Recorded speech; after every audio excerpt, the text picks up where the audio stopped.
अनीश एक सरकारी मुलाजिम था। बड़ी ही जद्दोजहद करने के बाद रेलवे डिपार्टमेंट में उसकी नौकरी लगी थी। लेकिन अनीश को अपनी नौकरी लगने की जितनी खुशी थी, उसका उतना ही खौफ भी उसकी आंखों में था, क्योंकि उसकी नौकरी किसी सामान्य रेलवे स्टेशन पर नहीं, बल्कि भारत के सबसे खतरनाक रेलवे स्टेशन पर लगी थी, जो सालों से अपने भूतिया किस्सों के लिए मशहूर था, जिसका नाम था बेगुन कोडार। बेगुन कोडार का ये रेलवे स्टेशन इतना ज्यादा खतरनाक था कि बीते कई सालों में यहां जिसकी भी नौकरी लगी, वो कुछ दिनों में उसकी मौत का कारण बनकर रह गई। अनीश ने बचपन से ही उस रेलवे स्टेशन के भूतिया किस्से अपनी दादी नानी से सुने थे, लेकिन जब आज उसकी नौकरी उसी रेलवे स्टेशन पर लग गई थी, तो वो चाहकर भी वहां से अपनी नौकरी को छोड़ नहीं सकता था, क्योंकि उसके घर के हालात ही कुछ ऐसे थे कि एक तरफ कुआं तो दूसरी तरफ खाई थी। अनीश, आज से तुम्हारा ड्यूटी का शेड्यूल थोड़ा चेंज हो गया है। तुम्हारी शिफ्ट अब रात की हो गई है, तो रात को तुम्हें अकेले पूरे प्लेटफॉर्म का ध्यान रखना है। क्या रात को? लेकिन सर, मेरी ज्वाइनिंग टाइम पर तो मेरी डे शिफ्ट की ड्यूटी थी, तो अचानक ये चेंज क्यों हो गई? मैं रात के समय इस रेलवे स्टेशन पर अकेले नहीं रह सकता।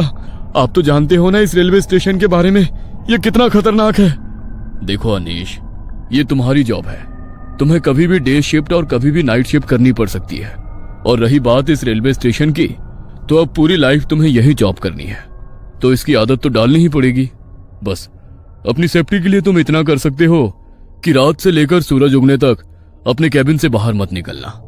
लेकिन सर, देखो अनीश, तुम चाहे कितनी भी लेकिन वेकिन करो, लेकिन मैं इसमें तुम्हारी कोई हेल्प नहीं कर सकता। यह हाई अथॉरिटी का डिसीजन है।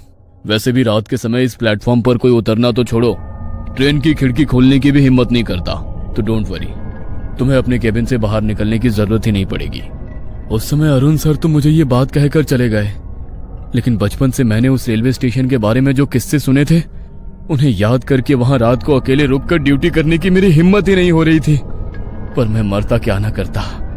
वो कहते हैं ना कि मजबूरी इंसान से कुछ भी करवाती है। बस मेरी पैसों की मजबूरी ने मुझे ना चाहते हुए भी ऐसी जगह नौकरी करने को मजबूर कर दिया। शाम के 7 बज चुके थे।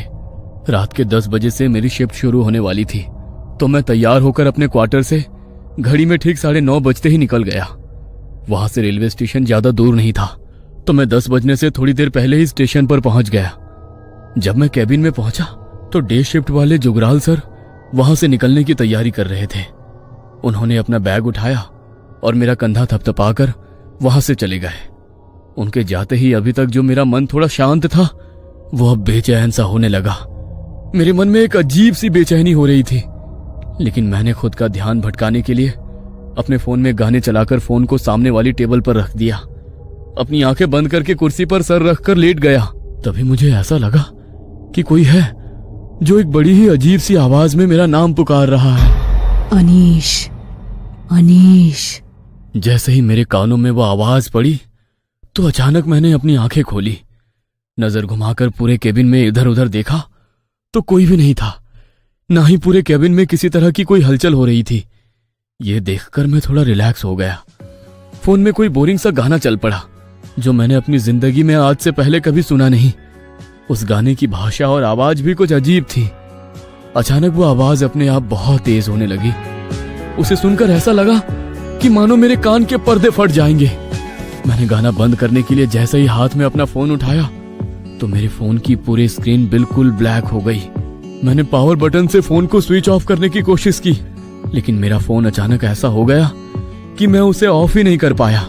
उस आवाज से परेशान होकर मैंने अपने कानों को अपने दोनों हाथों से भींच लिया।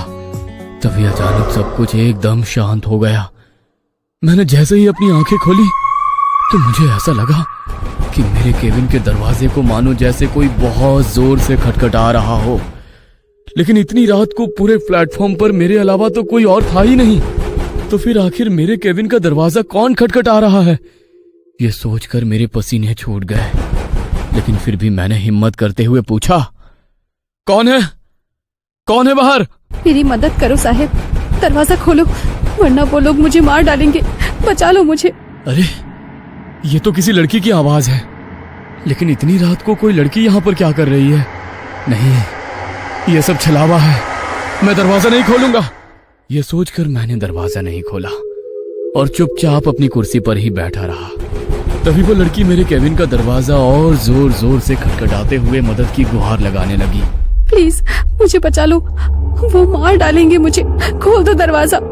उसकी इतनी तेज रोने की आवाज सुनकर मुझे ऐसा लगा कि सचमुच कोई लड़की मुसीबत में है। इसलिए उसकी मदद करने के लिए मैंने अपने केबिन का दरवाजा खोल दिया।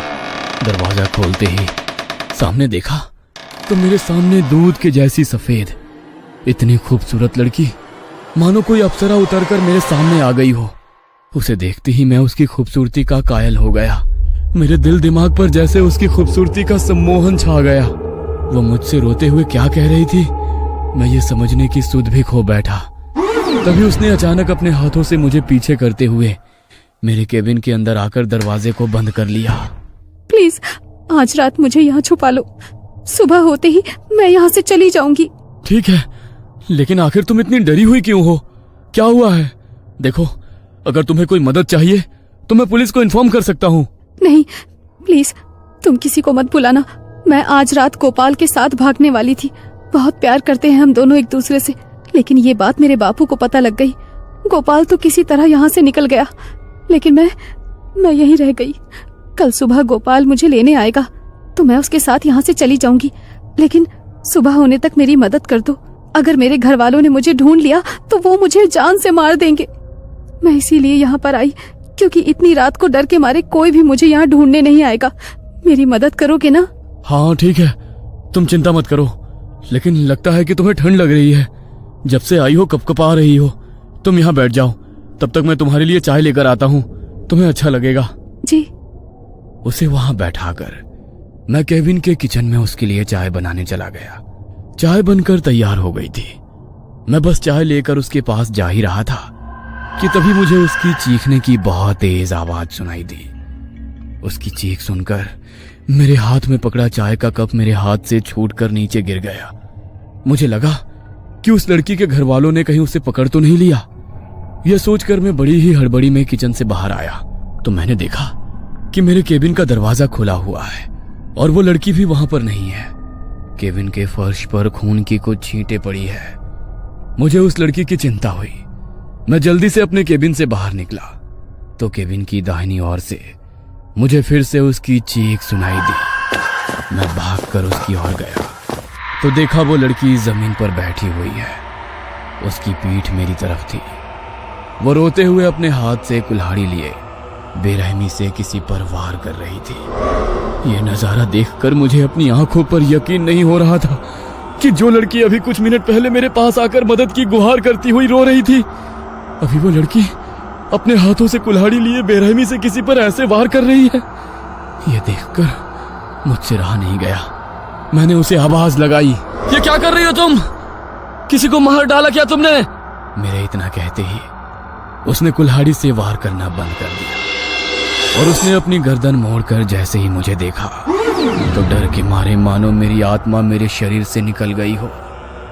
उसका पूरा चेहरा खून से लथपथ था। आंखों की जगह बस काली पुतलियां थी। चेहरा बुरी तरह से कटा फटा हुआ था। उसने मेरी ओर देखकर बड़े ही भयानक तरीके से मुस्कुराया तो उसके लंबे काले दांत देखकर मुझे ऐसा लगा कि घिन के मारे मुझे उल्टी हो जाएगी। वो अपने सामने पड़ी लाश के मांस को अपने हाथों से पकड़कर खा रही थी। उसे देखकर मैं इतना डर गया कि डर के मारे मेरे पैर वहीं जम गए। तभी उसने फिर से मेरी ओर बड़ी ही भयानक हंसी के साथ हंसते हुए देखा और अचानक वहां से भाग गई। मुझे लगा कि अब वो वहां से चली गई है, इसलिए मैं थोड़ी आगे जाकर उस लाश को देखने गया ताकि पुलिस को इसकी खबर दे पाऊं। लेकिन जब मैं उस लाश के पास पहुंचा तो उसे देख मानो मेरा कलेजा मेरे हाथ में आ गया। वो नजारा देखकर मैं इतना डर गया कि डर के मारे मैं वहीं पर बेहोश होकर गिर पड़ा। सुबह जब मेरी आंख खुली तो मैं अपने केबिन के चेयर पर था। प्लेटफॉर्म से बहुत शोर सुनाई दे रहा था। मैंने बाहर निकलकर देखा तो प्लेटफॉर्म पर काफी सारे लोगों का जमावड़ा लगा हुआ था। प्लेटफॉर्म पर किसी की लाश पड़ी थी, इसलिए मैं भी लोगों के बीच से जाकर उसे देखने गया तो डर के मारे मेरी आत्मा सिहर उठी, क्योंकि लोगों के बीच पड़ी वो लाश किसी और की नहीं बल्कि मेरी ही लाश थी। इस रेलवे स्टेशन पर पोस्टिंग वाले हर ऑफिसर की तरह ही आज मेरी भी मौत हो चुकी थी। अगर आपको कभी इस रेलवे स्टेशन पर एक रात बिताने का मौका मिले तो क्या आप यहां आना चाहेंगे? शायद मेरी ही तरह वो लड़की आपके पास भी मदद की गुहार लेकर आ जाए।